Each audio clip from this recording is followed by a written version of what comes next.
Então, vamos iniciar a discussão das rotações.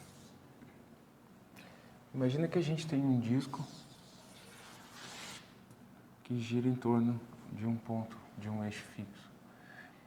E que a gente tem um ponto aqui, tem duas formigas em cima desse disco. Na medida que o disco vai girando, cada uma das formigas vai fazer um movimento de uma circunferência, cujo raio é a distância de cada uma delas até o centro. Imagina que esse disco gira uma volta inteira, num certo intervalo de tempo. Então, a primeira formiga vai descrever um arco, que é 2πr1. A segunda formiga vai descrever um arco, que é 2πr2. Se a gente imagina que a formiga 2 está a uma distância, por exemplo, 2 vezes maior que a formiga 1, o arco que essa segunda vai fazer é 2 vezes o arco que a primeira faz, né? o perímetro que a primeira percorre. Se a gente pensa então que a velocidade da formiga 1 é a distância percorrida no intervalo de tempo, da mesma forma para a formiga 2, a gente facilmente entende que uma formiga que está ao dobro da distância do centro vai ter uma velocidade que é o dobro da formiga que está à metade da distância. Ou seja, que na medida que a formiga vai se distanciando do centro, ela vai tendo uma velocidade linear cada vez maior, né? E essa velocidade é proporcional à distância que ela está do centro. Entretanto, se a gente desloca esse disco de um certo ângulo, tanto uma formiga quanto a outra tem o mesmo deslocamento angular. Então, no caso de uma rotação, né?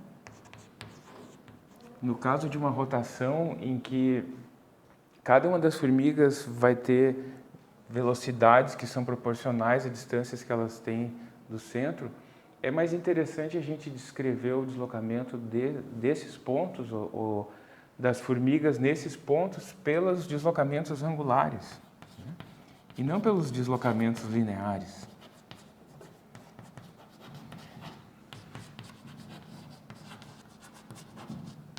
Então se torna mais simples se a gente descreve o deslocamento num movimento de rotação por um ângulo, porque todos os pontos do disco vão ter o mesmo deslocamento angular. Então, se a gente tem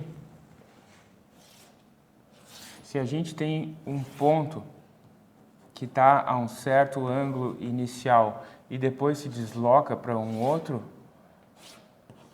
ponto a um outro ângulo, mantendo a mesma distância do centro, a gente diz que esse deslocamento. E daí, dessa forma, a gente também pode definir o que seria a velocidade angular. Ou seja, aqui descrita pela letra ômega, né? O deslocamento angular pelo tempo. Se a gente lembra da definição de um ângulo em radianos, né? Se a gente tem um certo arco de comprimento S e um certo raio R, o ângulo em radianos é dado pela proporção entre S e R, né? Então, se a gente vai descrever o ângulo em radianos, as unidades do ômega são radianos por segundo, né? Quer dizer, o ângulo por unidade de tempo. Bom, da mesma forma, se essa velocidade angular muda, se na medida que o tempo passa, os deslocamentos angulares por unidade de tempo vão aumentando, ou seja, se tem uma velocidade angular que vai sucessivamente aumentando ou diminuindo, a gente também vai ter uma aceleração angular. E de maneira análoga ao que a gente tinha nos movimentos de translação, né, a gente vai definir a aceleração angular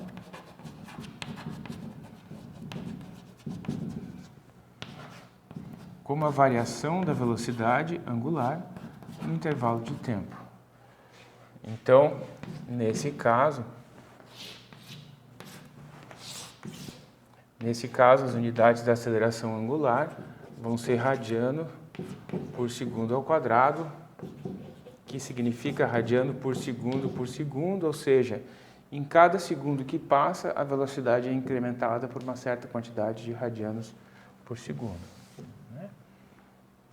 Então, se a gente lembra das definições da cinemática, em que a gente partia das seguintes definições: velocidade média, uma média qualquer, e definição de aceleração, a gente acabava podendo escrever uma coisa assim.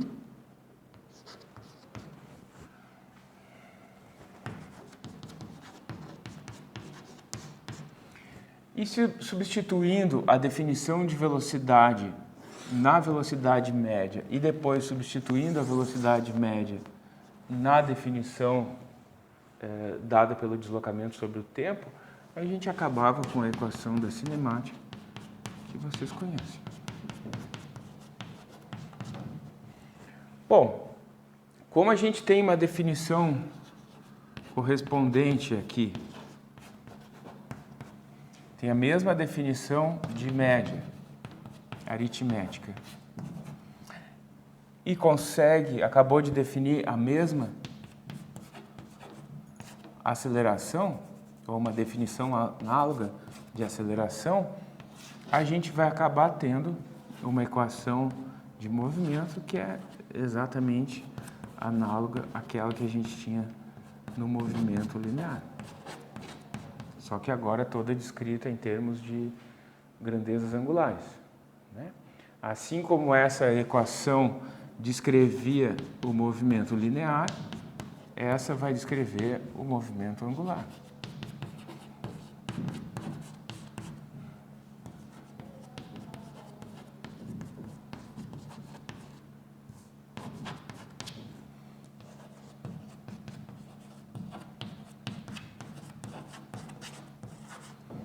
Então a gente consegue reaproveitar, vamos dizer assim, todas as definições que a gente tinha para os movimentos de translação, para os movimentos de rotação, né? Então onde a gente tinha posição ou deslocamento, agora a gente tem, então vou botar aqui as variáveis lineares, as variáveis angulares. Onde a gente tinha posição angular, deslocamento angular. Vou botar aqui as unidades.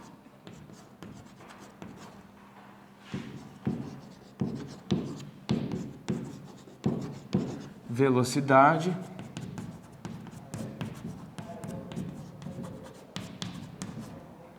Velocidade angular.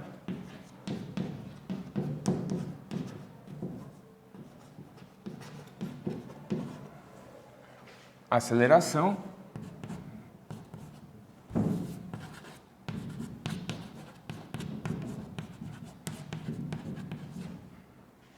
Aceleração angular.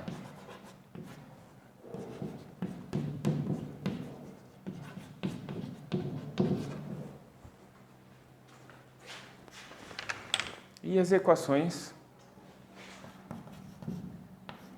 de movimento.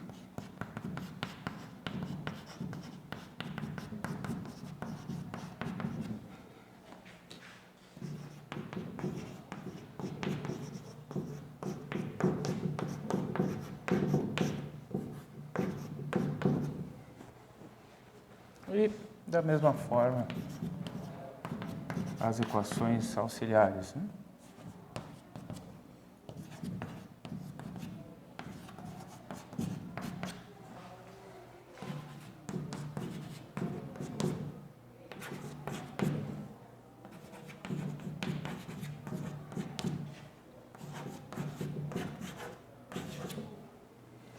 Então a gente tem uma correspondência total entre as variáveis de translação e de rotação, porque as definições iniciais são as mesmas, a gente acaba derivando as mesmas equações. Aqui a gente também está restrito ao caso em que a aceleração angular é constante. Agora, vamos tentar estabelecer uma relação entre as variáveis lineares e angulares. De novo, vamos voltar à definição de um ângulo em radianos. De novo, se a gente tem um arco de comprimento S e um raio R, o ângulo em radianos é simplesmente essa razão. Então, a gente tem que o tamanho do arco é o raio vezes o tamanho do ângulo em radianos. Se a gente deriva essa equação com relação ao tempo, o raio é constante, a gente vai ter uma derivada de um comprimento com relação ao tempo, derivada de um ângulo com relação ao tempo, isso é V, isso é ômega. Então, isso está me dizendo que a velocidade que uma partícula experimenta, voltando à formiga, digamos que tem uma formiga a uma distância r do centro, de um disco que gira com velocidade angular ômega, a velocidade que essa partícula experimenta, a velocidade linear que ela sente, vai ser proporcional à distância que ela está do centro. E essa velocidade, então, vai ser a distância que ela está do centro vezes a velocidade angular. Uma partícula, se eu coloco essa partícula ao dobro da distância, dobro r, a velocidade que ela vai experimentar é o dobro. Se eu coloco ela à metade, a velocidade que ela vai experimentar é a metade. Prosseguindo da mesma forma, se a gente deriva essa equação com relação ao tempo, aqui a gente vai ter uma aceleração, ou se quiserem, derivada da velocidade com relação ao tempo, derivada de ômega com relação ao tempo.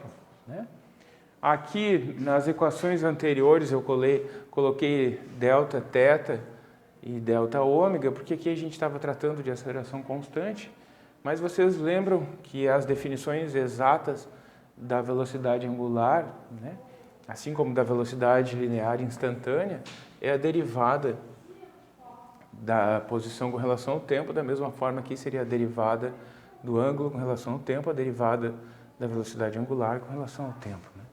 Então, aqui o que a gente teria é uma aceleração e aqui aceleração angular. Resta ainda a gente investigar que aceleração é essa por causa de uma particularidade do movimento de rotação, em que podem existir duas acelerações. Se a gente imagina que a gente está sentado num carrossel desses de pracinha, de brinquedos infantis, olhando o carrossel aqui de cima, e uma criança está sentada aqui se segurando. E outra criança exerce uma força aqui no carrossel no sentido de fazer com que a velocidade angular dele aumente cada vez mais. Como a velocidade vai aumentar cada vez mais, vai ter uma aceleração angular. Essa aceleração angular vai ser sentida por uma criança a uma distância r como uma aceleração ou uma força lateral aqui, ou, no caso, com relação ao círculo, tangencial. Então, essa aceleração se chama aceleração tangencial. Como ela está agindo no mesmo sentido, direção e sentido da velocidade, ela é capaz de aumentar o módulo da velocidade. Então, essa aceleração aumenta o módulo da velocidade. Cada vez a criança vai andar com uma velocidade linear maior que no instante anterior. Maior ou menor, mas ela está sendo alterada. A gente precisa discutir, junto com essa aceleração tangencial, que se chama, um outro tipo de aceleração que acontece no movimento circular, que é o seguinte: imagina que eu preciso descrever uma curva de raio R, né? Eu tenho uma velocidade inicial v, né? E eu quero descrever uma curva de maneira que um instante infinitesimal depois eu estou com uma outra velocidade v', tendo percorrido um ângulo infinitesimal dθ. Como a tendência natural de um corpo em movimento é manter movimento retilíneo uniforme, se eu quiser descrever uma curva, né, ou uma circunferência, vai ser necessário que exista uma certa aceleração que vai transformar essa velocidade que está assim, inicialmente, tá, nessa velocidade que está assim, no momento posterior, né? Então, quanto que mudou a minha velocidade? Né? Ela mudou isso, que graficamente está representado aqui. Se a gente usa a mesma relação da definição do ângulo em radianos com relação ao arco, né? A gente pode escrever para um ângulo infinitesimal, né? Esse ângulo é o mesmo que esse. A gente pode escrever que esse arco aqui, né, é esse módulo vezes dθ. E agora, se a gente deriva com relação ao tempo essa equação, a gente obtém a aceleração, uma derivada com relação ao tempo, uma derivada com relação ao tempo é igual a v ômega. E se a gente lembra que ômega é v sobre r, então a gente vai obter aqui uma aceleração que é v2 sobre r. Essa aceleração é uma aceleração que vai agir sempre no sentido radial, e por isso a gente chama ela de aceleração radial, em complemento à aceleração tangencial que age no sentido tangente.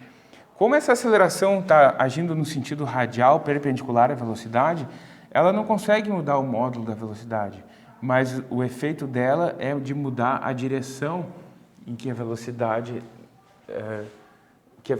tem, né? Para onde a velocidade está arrumando. Então, esse vetor vai sendo alterado para esse vetor e é o que faz com que o movimento circular se dê. Então, essa aceleração radial, quando existe um movimento circular, sempre está presente. A aceleração tangencial só está presente se a velocidade angular vai aumentando de valor na medida que o tempo passa. Agora, a aceleração radial sempre tem que estar presente para que seja possível mudar o vetor velocidade, mudar a direção do vetor velocidade, de forma que a partícula descreva um movimento circular, né? Então, se eu quero descrever uma curva de raio R com velocidade v, tem que estar presente essa aceleração radial. É muito simples de entender, né? Imagina que você está girando uma pedra com um cordão. Quem que está fazendo a pedra girar num movimento circular é a tensão que o cordão está exercendo sobre a pedra. A tensão do cordão, na medida que a pedra gira, vai ser exatamente essa aceleração radial, ou a força correspondente a essa aceleração radial. Então, assim a gente encerra a discussão básica sobre as rotações. Na próxima aula a gente discute algumas aplicações e exemplos.